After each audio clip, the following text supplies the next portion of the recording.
In section 5.1, we're talking about mid-segment theorem and coordinate proof. We're doing proofs in the coordinate plane. Mid-segment theorem deals with triangles, and that's what we're going to start with here.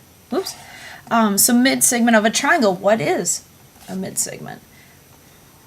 If you notice, we do have the word mid in there. It's a segment doing something with the middle, and it does. It connects the midpoints of two sides of a triangle. So it's a segment that connects midpoints in a triangle.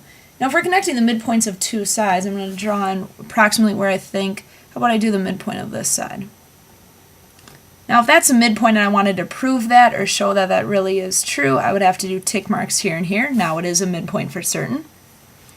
And I'll locate approximately where I think the midpoint of this side is. 2 tick marks here and here proves it is a midpoint. The actual mid-segment then is the segment that connects those two midpoints. Okay. Adjust these points a little bit here. Alright, so mid-segment connects the midpoints of two sides. And question for you, is that the only mid-segment I can draw, or how many mid-segments does every triangle have?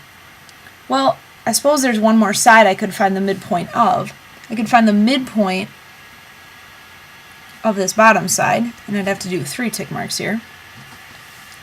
And then how many mid-segments could I draw total? Well, if I draw a new segment here, there's another mid-segment. It connects the midpoints of two sides. And if I draw a segment here, another mid-segment connects the midpoints of two sides. So hopefully you were thinking that every triangle has 3 mid-segments, because it does. Now something really awesome happens here. Every single one of these smaller 4 triangles is congruent. We have a situation where there are some special properties of mid-segments. Mid-segment theorem tells us a few things. First of all, a mid-segment of a triangle is parallel to the third side, meaning this mid-segment is parallel to this side of the triangle, and this mid-segment is parallel to this side of the triangle, and this mid-segment parallel to this side. Also, a mid-segment is half as long as that side. Which kind of makes sense if all of these triangles are supposed to be congruent, because now if you look here, like this with 3 tick marks here and here, if I look at the triangle in the middle, 3 tick marks, and if I look at this triangle here, 1 tick mark, 2, and 3, this would also get 3 tick marks, meaning this mid-segment is the same as half of the length of that side. So that part makes sense. It's also parallel, because if you think about types of angles, for instance, these 2 angles would be corresponding angles because these are parallel lines, and they're congruent by CP/CTC, now that I have all these triangles congruent by side, side, side. If I was going to ask you how many tick marks could I put on this mid-segment, hopefully you're looking up here and saying, well, it's half of that total third side, and half of it is given with 2 tick marks. If I ask you how many tick marks I could put here on this mid-segment, hopefully you'd say 1, because this mid-segment is half of that whole third side. So it's 1 tick mark like those. So some awesome things about mid-segments. You can draw 3 in every triangle. Parallel to the third side and half as long as that side. I didn't mark any parallel, but I could. This mid-segment parallel to that side. This mid-segment parallel to this side. And finally, last mid-segment there parallel to this third side. So let's use mid-segments. Something in real life here, if we have a roof truss, and this would be like half of it, there'd be another one over here if we like reflected it over. But roof truss is UV and VW are mid-segments. If UV is a mid-segment, that means that U is the midpoint of this side, right? Making these 2 congruent. And if UV was that mid-segment, then V is the midpoint of this side, which makes SV congruent to VT. So I'll put 2 tick marks there. Also, VW is a mid-segment. Now I already marked V as a midpoint of this side. W is also a midpoint of this side, so I could do 3 tick marks here and here because those must be congruent. Alright, and now let's find some missing segment lengths. What is the length of UV? I'm looking at this mid-segment. Now you know that a mid-segment is half the length of the side that's not connecting midpoints. Half the length of the third side. So it's half the length of this full side RT. RT was 90 inches. Therefore, UV is half of that, or 45 inches. RS. RS is this entire side. Now, did I have a mid-segment kind of associated with that side? Well, yeah, VW was a mid-segment. It should be half of this whole side, RS, which is what I want. So I'm going to take 57 times 2, and I get 114, also in inches. What about US? Okay, US is with 1 tick mark here. Actually, I could have put 1 tick mark on VW, right? Because VW is half of this third side, meaning it's congruent to each of these halves. US is the same as VW then, so 57 inches. And the last part here, draw and name the third midsegment. Well, the third midsegment would connect the only 2 midpoints that weren't connected. These 2 are connected, these 2. Well, I did not connect midpoint U with midpoint W. Oops, sorry. So that would be the last midsegment to draw in. And I would just write line segment UW as the last midsegment. Okay. Another example working with midsegment. We got some givens here. RS is congruent to TS. RS is congruent to TS. We'll do 1 tick mark in those. And RW is congruent to VW. RW congruent to VW. Now we have to do 2 tick marks in those. Show that VT is parallel to WS. VT is the side of the triangle, WS. Well, what is WS actually? That's what's going to lead us there. We have to show that these 2 are parallel. Well, what do you know about W? And what do you know about S? Isn't S the midpoint of line segment RT, or that side of the triangle, and isn't W the midpoint of RV? I know that they're midpoints because I was given the congruent segments on both sides of that point.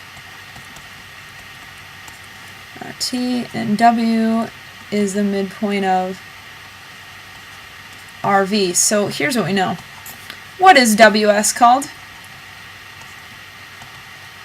And hopefully you're all saying it's a midsegment because it connects 2 midpoints, and therefore, yes, this midsegment WS is parallel to that third side VT because we just had midsegment theorem right back here that told us that a midsegment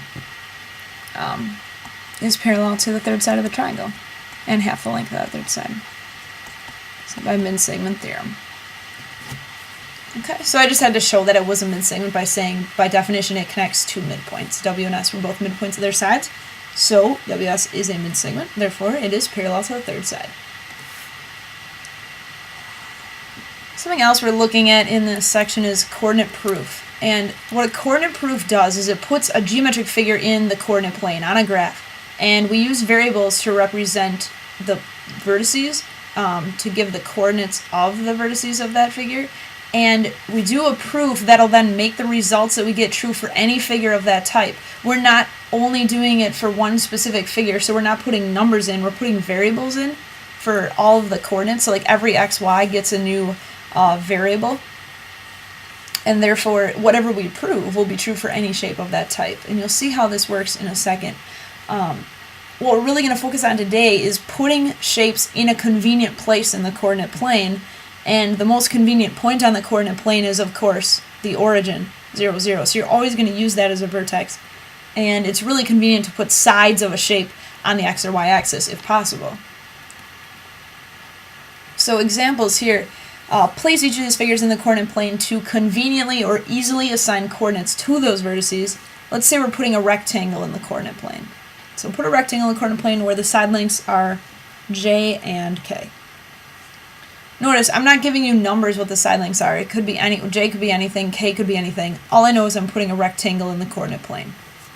Well, the most convenient place to put that rectangle would be put one vertex here, put one side of the rectangle out along the y-axis, and put the other side of the rectangle out along the x-axis. Okay, that would be the most convenient way to position that rectangle. Now it's not telling me specific numbers, so I'm not going to even do it on a specific number. Remember, the sides are j and k for lengths. We don't actually know what they are exactly. But that's a point of coordinate proof, is that it could be anything. J could be whatever, k could be whatever. What I need to do is, that's not very exciting putting a rectangle in, but I need to assign the coordinates. Now obviously the coordinates of this vertex, it's the origin, 0, 0. Now remember what they told me, they want the side lengths to be j and k. Let's say that this side length is j, and let's say this side length is k. I need to come up with what would the coordinates look like for these last three vertices. Think about how every point is written, x, y. Now, we're going to the right on this point. We're not going up or down on this point. How far are we going to the right? Whatever x is. But in this case, j is the length that we went to the right. So I'm not going to put x, I'm going to put j. I know that's how far I went to the right. And if I'm not going up or down for this point, then the y is 0. What about this point here? Again, every point is written x, y. I just have to figure out what to call x and y. For this point, I did not move left or right, I just went up. So if you don't move left or right, your x value is 0. But I did go up. And how far did I go up? What is the y in this case? Well, I went up whatever k is. That's actually the y of this point. And finally, what would the coordinates of this point be in the rectangle? I did go right and I did go up to get to this point. And the question is, how far to the right did I go? Whatever j is. And how much did I go upward? Whatever k is. This point is j, k. Alright, so I put the rectangle in a convenient place, use the origin, use the axes, and then assigning the actual coordinates is the most important part. Alright, next one we'll do. Let's do a scalene triangle where one side length is w. Now what is a scalene triangle? Again, a scalene triangle has no sides congruent, right? That's all I know about this triangle though, and one side length is w. Well, obviously I'll put a point on the coordinate plane, on the origin, I'm sorry. No doubt, because that's the easiest point to identify. I already know the coordinates of this point are 0, 0. One side length is w, so maybe, I could put one side length right along the x-axis here then. And we'll say that that's w, and there's another point. Well, what about the third point for this triangle? It's scalene. It doesn't say that it has to be a right triangle, so be careful. I don't want to put the last side up here, because then that makes it have to be a right angle, and we don't know that. I'm just going to pick a random point here.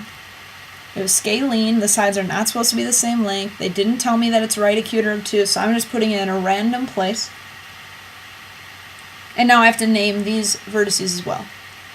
Well, where would this point be where would this point here be located at? I know every point's x, y. How far did I go to the right? Whatever the length w is, that would be my x variable. I did not go up or down for this point, so my y is 0.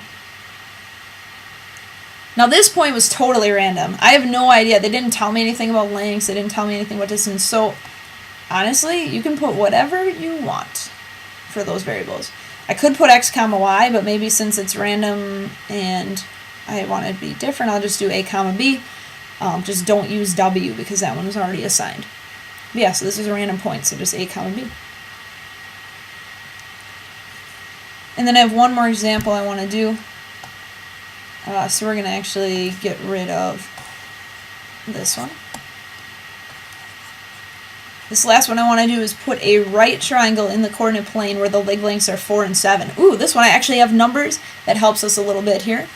And if I want to put a right triangle in the coordinate plane, the best place to put that right angle would be right here at the origin, because then I can do the legs right on the x and y axis. So leg lengths 4 and 7. How about this is the one where the leg length is 7. And this will be the leg with length 4. Here's a right triangle. It has to be a right triangle if I put it so that the legs are out on the axes, right? This would have to be a right angle no matter what. So what are the coordinates? Because that's the only thing I have to do now. Where is this point at? It's at the origin, 0, 0. I actually have numbers to use this time. What is the coordinates of this point? I went to the right 4. I did not go up or down. The point's 4, 0. And finally, what are the coordinates of this point here? I did not go left or right. I only went up. So x is 0 because I didn't go left or right, but I did go up 7, and y is 7. So working with mid-segments today and putting figures in the coordinate plane, make sure you're assigning coordinates to every vertex.